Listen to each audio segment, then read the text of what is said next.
How's it going, everyone? Welcome to the Hungry Guy Cooking. In today's video, I will be reviewing the chicken and mushroom pie by Barry from Sorted Food. You can find the recipe in their Ultimate Cooking Battles cookbook. You can find the link to the video showcasing the recipe as well as the link to the cookbook down below in the description. Do check them out as they are the most fun cooking channel on YouTube. Especially check out their Ultimate Cooking Battles where they create some of the most innovative and mouth-watering recipes that you will die to try at home. Without any further ado, let's see if this chicken mushroom pie is worth the bake. The majority of ingredients was easy to come by and you should get them at any larger supermarket except for the tarragon and wild mushrooms. I managed to snag the last pack of tarragon at Marks and Spencer's, but wild mushrooms were nowhere to be found, so I decided to use a combination of oyster and shiitake. I believe you can use any mushrooms you manage to get your hands on for this recipe, so don't stress too much about it. For the rest of the ingredients, I needed butter, flour, 2 eggs, fresh rosemary, fresh thyme, whole milk,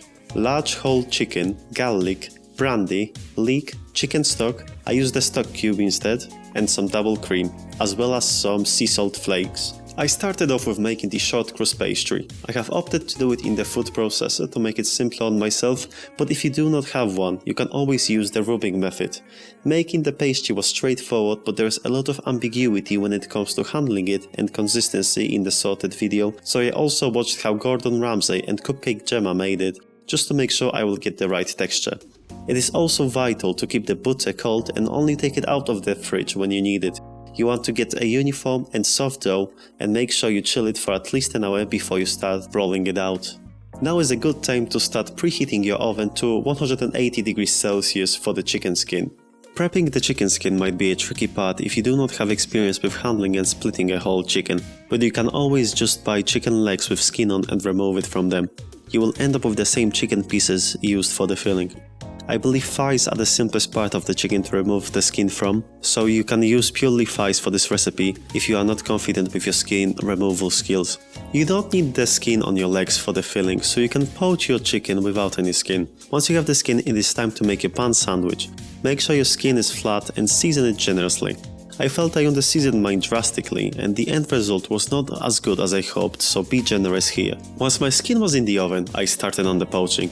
I melted the butter with some seasoning, garlic and herbs. This mixture smelled amazing. I've added my chicken, but as you can see it barely fit into the pan. I regret not cutting it into separate pieces or grabbing a bigger pan, but it was fine and I already committed to it, but since I was worried the chicken wasn't covered enough, I gave it a flip halfway through, just to make sure it cooked throughout, and it was done after 45 minutes. Make sure you let it cool down before you attempt to take the chicken off the bone.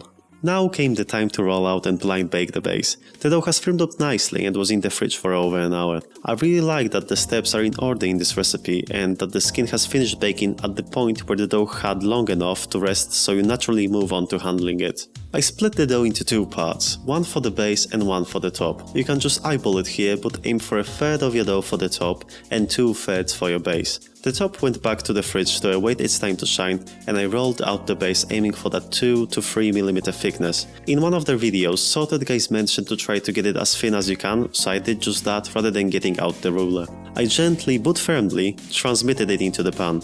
This was really stressful as the dough gets very delicate once you roll it out, but luckily it was fine. Make sure you fit it snugly into the pan by lifting the edges and pushing the dough into the corners. This was a little difficult as I almost made several holes in mine, so make sure to be gentle here. Cut off the excess by pushing it into the edges of your pan, leaving some additional dough in case it will shrink. Line it with baking paper or cling film and fill it up with baking beans or rice or both, and pop it back into the fridge to rest for 15 minutes. Now is a good time to set your oven to 200 degrees Celsius and bake your base for 15 minutes once it rested. The weight from the baking beans will prevent the dough from rising, so it's important to not miss the blind baking step.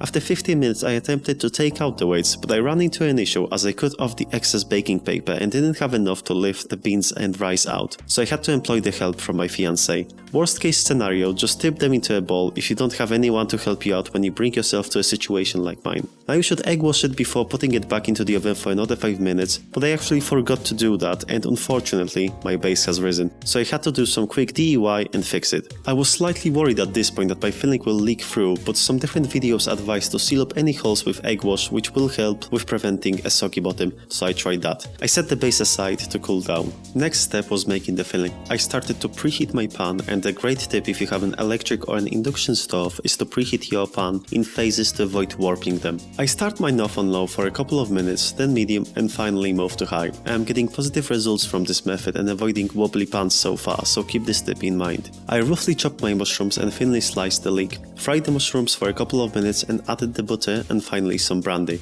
I decided to flambe mine as I always thought it's cool, but the fire was larger than I anticipated, so always overestimate when you are flambeing anything. I added the leeks and the chicken, mixed in the flour, and gradually added the stock and finished it with cream. Adding the stock gradually helps you avoid lumps and getting a smooth consistency, so it's important to not skip this step. Aside from adding the flour and stock, there wasn't anything too difficult for this step. Make sure you reduce your heat down to medium when you start adding the stock, as otherwise it may thicken up too quickly and burn. The filling was delicious and smelled amazing, and I just wanted to dig into it as I was already starving at this point. You had to set the filling aside to cool down, so this is a good time to clean everything up and prepare to roll out your top of the pie and start preheating your oven to 200 degrees Celsius. I filled my base with the filling and rolled out my dough for the top. Egg wash the edges so that they stick to the base and seal up the pie, preventing leaking when it bakes. I gently laid over the top, which was a little difficult as I was almost short on dough here. A nice trick to cut off your excess here is to use a rolling pin, but be careful as there might be a piece of the base sticking over the pan. When I was doing this, I had a crack and my heart sank for a moment, but luckily nothing major happened. I egg washed the top, added sea salt flakes, thyme, and the crispy skin.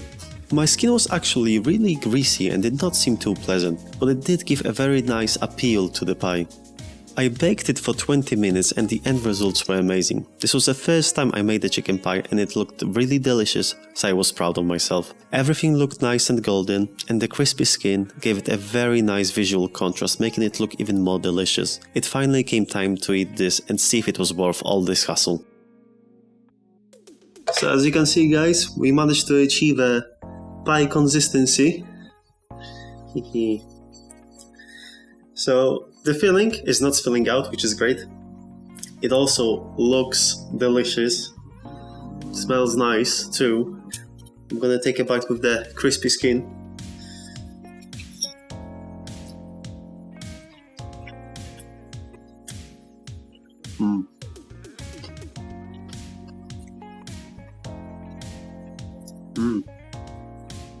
Oh, it's delicious. The herbs and the flavors work amazingly together. The first bite was very satisfying. So let's take a look at the bottom. If we managed to avoid getting it soggy. And I think we did. Well, almost. But it might be because I was very slow to getting to eating it. Let's take another bite. The chicken is nice and soft. The mushrooms are great. It's better to leave them in larger chunks because I think they provide sort of a structure to the filling. And if you chop them too small, it would just end up as a mash rather than a pie filling. On the difficulty scale, this is a 4, definitely. The short crust pastry is easy to make, but it's also as easy to mess it up. So you have to make sure you are taking the time to rest it up, let it firm up in the fridge, and carefully moving it around and not touching it too much. Otherwise, it will warm up and tear up easily. Taste-wise, this recipe is great. The combination of flavors will work amazingly together, and I will definitely try to incorporate it in my future chicken dishes. And when it comes to time investment, there is a lot of time investment. You have to bake the chicken skin for an hour, you have to poach the chicken legs for 45 minutes, you have to let the dough rest for an hour, then bake it, then let it rest, you have to let your filling rest. So the time does add up, and I think it takes around a total of 3.5 hours. Overall score for this recipe is a 3 for me, mainly because of the time investment as well as the difficulties that come with short crust pastry. But I would highly recommend you to try it at home. It tastes amazingly, so it's definitely worth the time investment. Thank you guys for watching. I hope to see you next time.